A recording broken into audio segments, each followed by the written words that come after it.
बोलिए कृष्ण कन्हैया लाल की जय।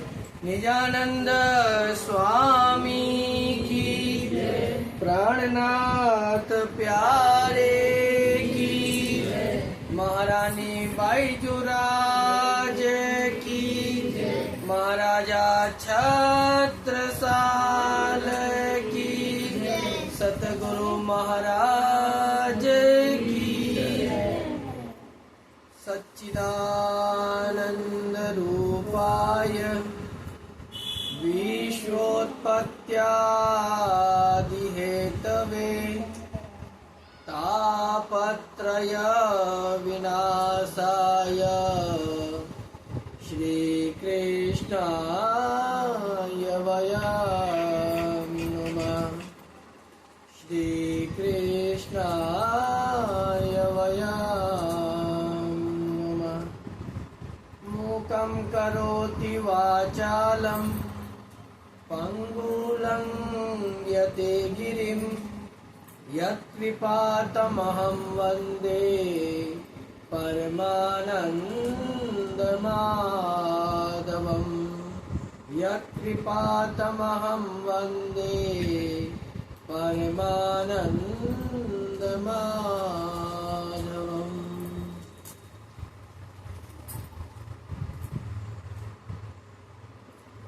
बोलिए कृष्ण कन्हैया लाल की जय। कोटि ब्रह्मांड नायक अखंड मुक्तिदायक श्री कृष्ण प्रणामी मंदिर ग्वालियर के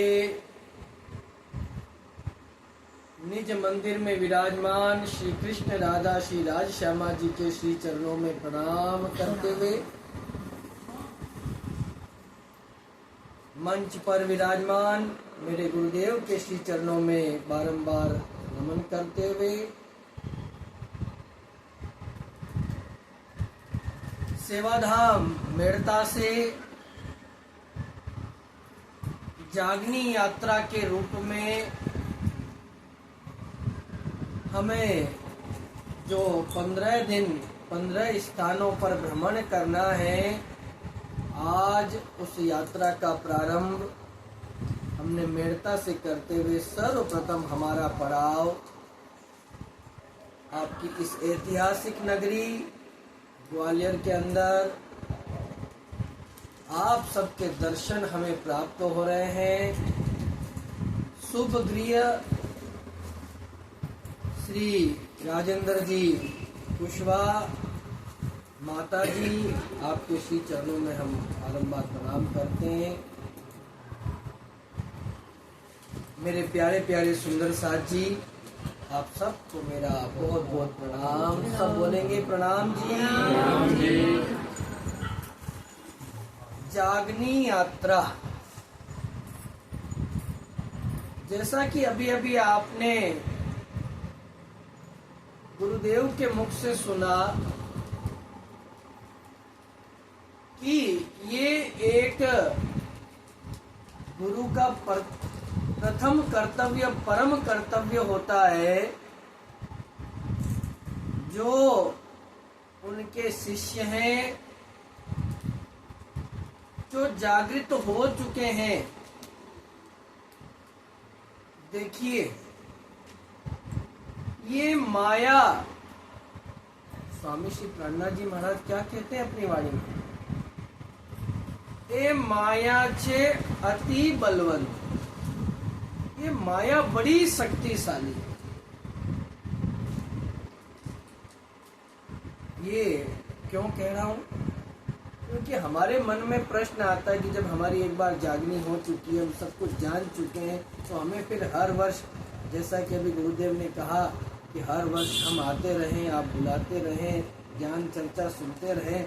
जब एक बार जागनी हो चुकी है, हम सत्य को जान चुके हैं, तो फिर हर वर्ष, हर महीना या हर रोज सुनने की आवश्यकता क्यों? उसके लिए हमारे मन में जितनी जिज्ञासाएं होती है, सबके समाधान महामती स्वामी श्री प्राणनाथ जी महाराज की वाणी करते। ये माया इतनी बलशाली है कि ये अच्छों को नहीं छोड़ती, तो आपकी और हमारी क्या दशा।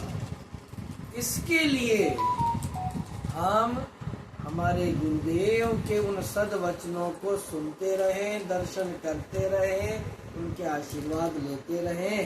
इसीलिए इसी निमित्त से ये जागनी यात्रा आज हम यहाँ ग्वालियर में प्यारे सुंदर साथ जी महामती स्वामी श्री प्राणनाथ जी की वाणी देखिए, कितना सुंदर आरंभ, कितना सुंदर है। हवे पहला मोजलनी कहूँ बात, क्या कहा स्वामी श्री प्राणनाथ जी महाराज ने? जब ये जोश वाणी उतरना प्रारंभ हुआ तो कहां से प्रारंभ हुई? तो बताएगा कहां से प्रारंभ हुई? महामती स्वामी श्री प्राणनाथ जी महाराज के मुख से सर्वप्रथम जब ये वाणी उतरना प्रारंभ हुई, अखंड स्वरूपनी अस्थिर आका, वो अपने सदगुरु का ध्यान कर रहे थे, तो सदगुरु के मूल स्वरूप ने दर्शन दिए, श्यामा महारानी ने दर्शन दिए और उनके स्वरूप से ये वाणी उतरना प्रारंभ होती। किंतु देखिए, जब हमारे सामने ये वाणी आई संकलित होकर के, तो सबसे पहले क्या आया? हवे पहला मोजलनी कहूँ। क्यों? क्या मतलब होता है इसका? स्वामी जी, महामती स्वामी श्री प्राणनाथ जी महाराज या कह रहे हवे यानी अब हवे पहला मोजल, अब मैं तुमको इस मोजल की बात बता। पहले इस मोजल को पहचानो, तब आप उस आनंद को पूर्ण रूप से पहचान पाओगे। हवे पहला मोजल तेता दुख रूपी दिन रात, दावा नल बले कई बात तेरी केटली। जब तक हम इस विराट को नहीं जान लेंगे, मोजल का तात्पर्य क्या है? ये विराट, जब तक हम इस विराट को पूर्ण रूप से नहीं जान लेंगे, हमें इससे घृणा नहीं होगी। हमारे गुरुदेव एक बहुत ही सुंदर उदाहरण देकर के समझाते हैं। जैसे छोटा बच्चा है, छोटा बच्चा जब विष्ठा कर देता है तो वो उसी में खेलने लगता है। उसे ये नहीं पता है कि ये विष्ठा का स्वरूप है, इसे छूना नहीं चाहिए, ये गंदगी का स्वरूप है। लेकिन जब उसे उसकी पहचान हो जाती है तो क्या कहते हैं?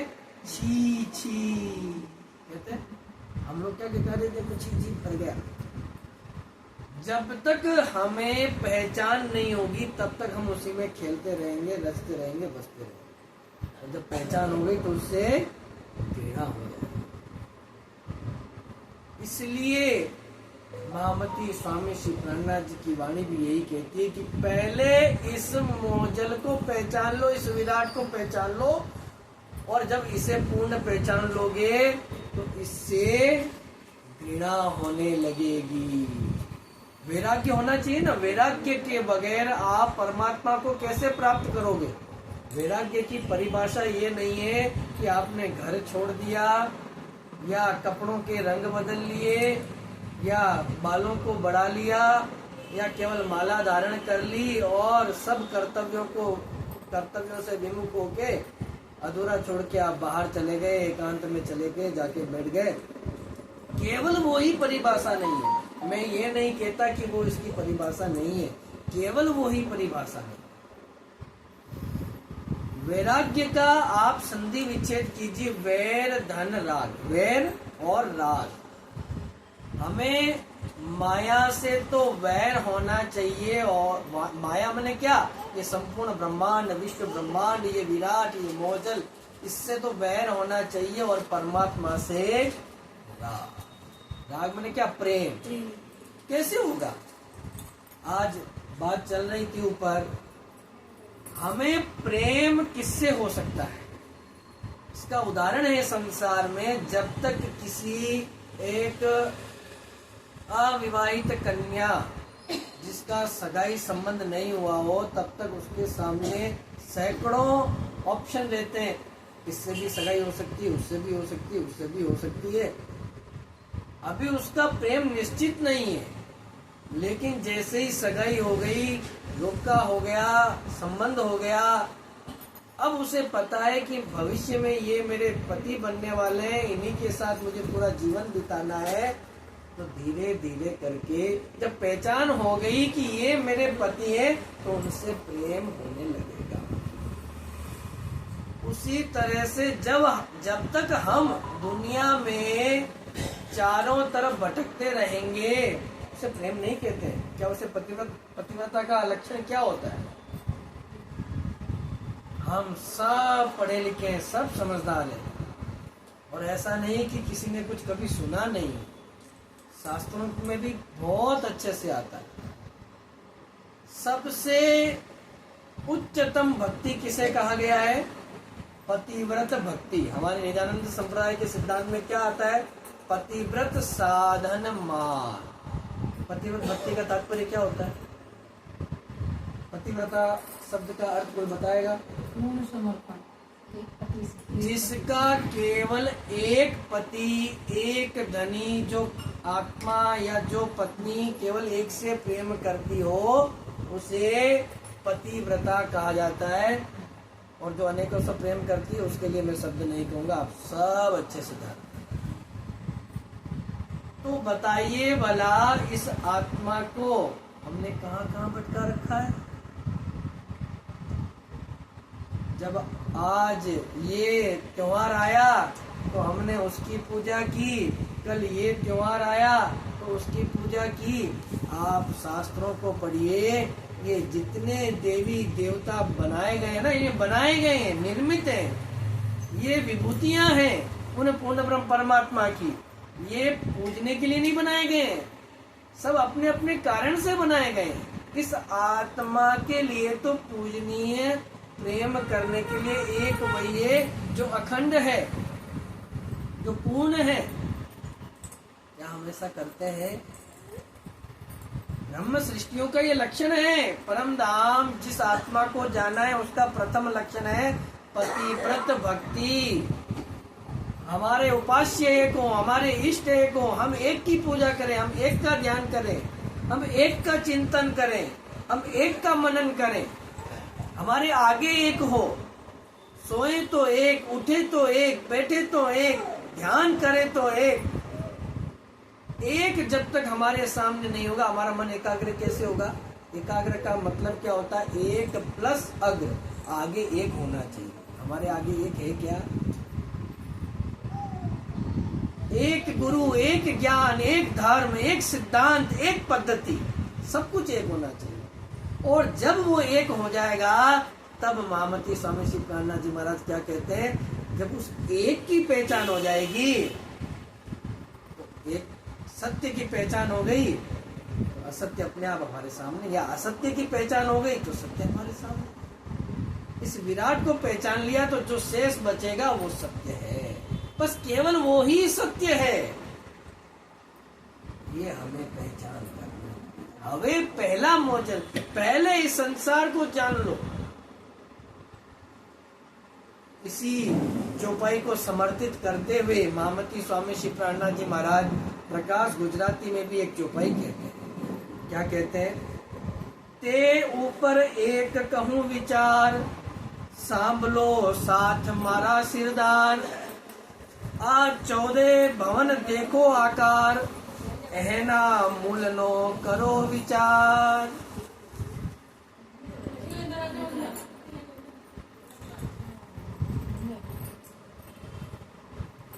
तो महामती स्वामी श्री प्राणनाथ जी महाराज कहते हैं ते ऊपर एक कहूं विचार सांभलो साथ मारा सिरदार है शिरोमणि सुंदर साथ जी। कितना सुंदर संबोधन करते हुए कह रहे हैं, सुनो आज 14 भवन देखो आकार, ये 14 लोकों का, 14 लोकों से निर्मित ये विराट, इसको देखो, इसके आकार को ऐना मूल नो करो विचार। ये 14 लोक ब्रह्मांड जो बने हैं उसको समझ के इसका मूल क्या है उसके बारे में विचार करो। मूल के बारे में, ये मूल नहीं है, ये जो संसार देख रहे हैं ये तो स्वप्नवत है। आज जब कोई व्यक्ति स्वप्न देखता है तो वो स्वप्न मूल होता है कि वो व्यक्ति मूल होता है? व्यक्ति मूल होता है।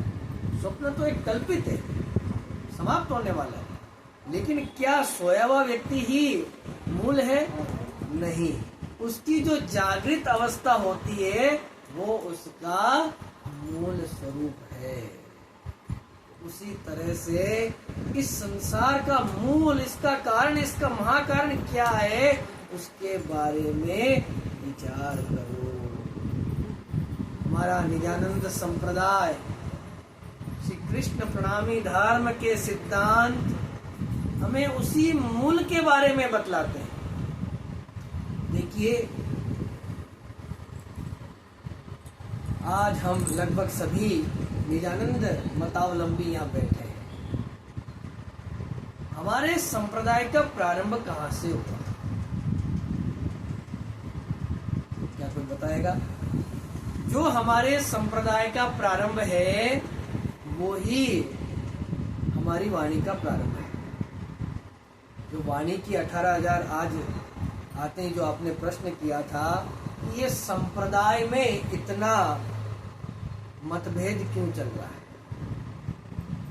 क्योंकि अब आजकल कोई भी इससे अछूता नहीं है, क्योंकि जो सोशल मीडिया, जिसे हम कह सकते हैं हिंदी में सामाजिक संजाल के अंदर ये सब इतनी बातें घूम रही हैं कि कोई भी इससे अछूता नहीं है। एक सिंपल सी बात, ये विवाद है ही नहीं, सच पूछो। एक सिंपल सी बात, एक सरल सी बात इसका निराकरण कर देगी कि हम सबसे पहले ये विचार करें कि हमारा ये संप्रदाय, इसका प्रारंभ कहाँ से हुआ। जहां से इसका प्रारंभ हुआ वहीं से वाणी का प्रारंभ हुआ। हमारी वाणी 18,758 चौपाई। कहाँ से प्रारंभ हुआ? ये प्रारंभ होता है साक्षात पूर्ण ब्रह्म परमात्मा अक्षरातीत श्री कृष्ण जी ने साक्षात रूप से प्रकट होकर के श्यामा महारानी स्वरूप सद्गुरु श्री देवचंद्र जी महाराज को वो तारतम बीज वचन, तारतम मूल, बीज वचन का मतलब क्या होता है? वो तारतम मूल मंत्र, महामंत्र प्रदान किया। वहीं से, उसी क्षण से ये संप्रदाय का प्रकटन हुआ। आप देखिए हमारी पद्धति में क्या लिखा है, तीन प्रकट करी संप्रदाय। ये संप्रदाय बनाया नहीं गया है, ये प्रकट हुआ है। जो लुप्त था, कहाँ लुप्त था? तो हम क्या है? हम लोग शुद्ध सनातन धर्मावलंबी है। सबसे पहले देखिए, संप्रदाय तो अभी बना है, संप्रदाय अभी प्रकट हुआ है। संवत 1678 में संप्रदाय का प्रकटीकरण हुआ, जो लुप्त था। लेकिन हम ये संप्रदाय जब अखंड की ओर ले जाता है, अखंड के हम उपासक है, तो जो अखंड का मार्ग कभी बनाया जाता है क्या? वो तो हमेशा के लिए अखंड रहेगा। तो हमारा धर्म भी सदा हमेशा के लिए, उसको क्या कहते हैं? शुद्ध सनातन धर्म। हम सनातनी है ना, हम कहते हैं ना अपने आप को सनातनी। सनातन का मतलब क्या होता है? जो आदि से चला आ रहा है। लेकिन हम क्या है? क्योंकि हम अखंड के उपासक हैं, इसलिए हम क्या है? शुद्ध सनातन धर्मावलंबी। एक होता है सनातन मतावलंबी। संसार में जितने भी हिंदू पक्ष के हैं, वेद पक्ष के हैं, जो सभी देवी देवताओं को मानते हैं, वो भी अपने आप को सनातनी कहते हैं। लेकिन जब संसार ही मिट जाएगा तो ये सनातन की व्याख्या त्रुटिपूर्ण हो जाएगी। उनको भी सनातनी का है, लेकिन हम अखंड के उपासक हैं, इसके लिए हमारा क्या नाम पड़ा? शुद्ध सनातन मतावलंबी। और उस शुद्ध सनातन धर्म, ये शुद्ध सनातन धर्म तो हमेशा के लिए शाश्वत होता है, ये बनाया मिटाया नहीं जाता है कि अब बना अब मिट गया, ऐसा नहीं। और शुद्ध सनातन धर्म, अब जब ये परिभाषा हम लेकर के सबके सामने जाते हैं तो एकदम से समझ में नहीं आता है। कोई आपको पूछेगा आपके इष्ट कौन है, आपके उपास्य कौन है, आप किसकी पूजा करते हो? हाँ, हम शुद्ध सनातन मतावलंबी है। उससे आपके उपास्य की परिचय सामने नहीं आएगा। इसलिए हमने उसको स्पष्टीकरण करने के लिए क्या नाम रख दिया? शुद्ध सनातन धर्म को हम क्या कहते हैं? श्री कृष्ण प्रणामी धर्म। क्योंकि अखंड कौन है? ये शास्त्र, वेद, वेदांत, गीता, वाणी, बीतक से ये सिद्ध होता है कि वो जो पूर्ण ब्रह्म परमात्मा अखंड है, उनका मूल नाम क्या है? श्री कृष्ण। इसलिए हम अपने आप को श्री कृष्ण प्रणामी, शुद्ध सनातन है, शुद्ध सनातन मतावलंबी है, लेकिन लोग उसे समझ सके इसलिए हम क्या कहते हैं? श्री कृष्ण प्रणामी धर्म। और उसके अंदर अब क्या कृष्ण क्या आजकल प्रकट हुए? जो अक्षरातीत श्री कृष्ण है तो शाश्वत है, तो भला उनके संप्रदाय को कोई बनाएगा, मिटाएगा, प्रकट करेगा? तो हमारे निरानंद स्वामी सद्गुरु सुखदेव चंद्र जी महाराज ने इस संप्रदाय को हम सबके समक्ष प्रकट किया, और उसी के साथ में ये वाणी अवतरण प्रारंभ हुआ। आप देखिए 18,758 चौपाई में सबसे पहला चरण क्या है? निज नाम श्री कृष्ण जी। साक्षात आप अगर ये चरण नहीं लिखोगे तो आपके 18,758 चौपाई अधूरी रह जाएगी, जबकि साक्षात उन्होंने खुद बोला। तो इस प्रकार से वहीं से ये 18,758 चौपाई कृष्ण, राधा और प्राणनाथ जी, क्योंकि तीनों एक हैं, और इनको मिला करके ये 18,758 चौपाई बनी। पहला चरण साक्षात पहली लाइन 16 अक्षरीय, निज नाम श्री कृष्ण जी अनादि अक्षरादि, मेरा नाम। देखिए सिंपल है। अरे हम सब पढ़े लिखे हैं। भ्रमित कौन होता है? जो या तो बहुत ज्यादा पढ़ चुका होता है और या जो बिल्कुल नहीं पढ़ा हुआ होता है। लेकिन हम तो पढ़े लिखे हैं, हम सब जानते हैं। सिंपल सा अर्थ है इसका, निज यानी मैं, मेरा नाम श्री कृष्ण जी है। अब कृष्ण तो विष्णु के अवतार को भी कृष्ण का है, तो आप कहोगे वो अखंड कैसे? उनकी तो लीला का स्मरण हुआ है, बाण लगा ना उनके पाँव में, बाण लगा और उनकी लीला समाप्त हो गई। तो फिर हम अखंड के उपासक कैसे? तो आगे का चरण स्पष्ट करता है कि मैं कौन कृष्ण हूँ, अनादि अक्षरादि। मैं ये विष्णु के अवतार कृष्ण स्वरूप नहीं हूँ, अनादि। वो तो गोलोकीनाथ भी है, मैं वो भी नहीं हूँ, मैं उससे परे अक्षरातीत श्री कृष्ण जो अखंड है। सिंपल है एकदम। हमारा धर्म श्री कृष्ण प्रणामी धर्म, और हमारा मूल मंत्र मेरा नाम श्री कृष्ण जी है। और बस हमें बिल्कुल भटकने की आवश्यकता नहीं है। हम एक हमारे गुरु के, जो हमारे प्राणनाथ जी महाराज क्या कहते हैं कि हमारे जो सदगुरु होते हैं, एक शिष्य का परम कर्तव्य यही होता है कि वो बस अपने गुरु के कदम चिन्हों पर चलता रहे। अंतिम उदाहरण देकर के आज की हम इस सभा को विश्राम देंगे। छोटा सा उदाहरण, कभी कभी जो आप ये विवाद देख रहे हो संप्रदाय में, तो विपक्षी लोग कहते हैं कि हमने जिनको वायरस लगा दिया, आप उनका वायरस नहीं मिटा सकते। मैं तो यही कहूँगा, वायरस ही है। और बड़ा ताल ठोक के कहते हैं कि हमने जिसको खड्डे में गिरा दिया, जिनको वायरस लगा दिया, उनका आप नहीं मिटा सकते। फिर आप ये क्यों घर वापसी, क्यों जागने यात्रा निकाल रहे हो? कुछ नहीं होने वाला इससे। एक बात मैं आज इस सोशल मीडिया और आप सबके माध्यम से उन सबको कह देना चाहता हूँ कि जैसे खड्डा होता है, एक खड्डा बना हुआ है, जो खड्डे में गिर चुका है उसको चोट लग गई है, उसको बदला नहीं जा सकता। इस संसार में जो हो चुका होता है ना, उसको स्वयं ब्रह्मा भी नहीं बदल सकते। लेकिन अब हमें पता है कि वहाँ खड्डा है, तो हम ये जागने यात्रा इसलिए निकाल रहे हैं कि अब और कोई उस खड्डे में ना गिरे। और ये वायरस, जब कोरोना वायरस फैला था ना, तो कैसे मोदी जी ने सबको वो दिया था, क्या दिया था? टीकाकरण किया था, उससे बच गए। वो तो गए, उनको नहीं बचाया जा सकता है। लेकिन आज हम सब, मुझे बड़ी प्रसन्नता हुई, आप सब सुंदर साथ में एक स्वर में कहा कि हमें यहाँ वायरस अभी ये नहीं लगा है। तो ये बस ये जागनी यात्रा और स्वामी श्री प्राणनाथ जी महाराज ने जो टीका तारतम वाणी के रूप में भेजा है, वही टीका लगाने के लिए हम निमित्त मात्र है और वही लेकर के हम घूम रहे हैं कि ये टीका लगवा लो और वायरस को फैलने मत दो। और केवल एक ही वायरस नहीं है दुनिया में, ये तो अपनों के द्वारा फैलाया हुआ वायरस है।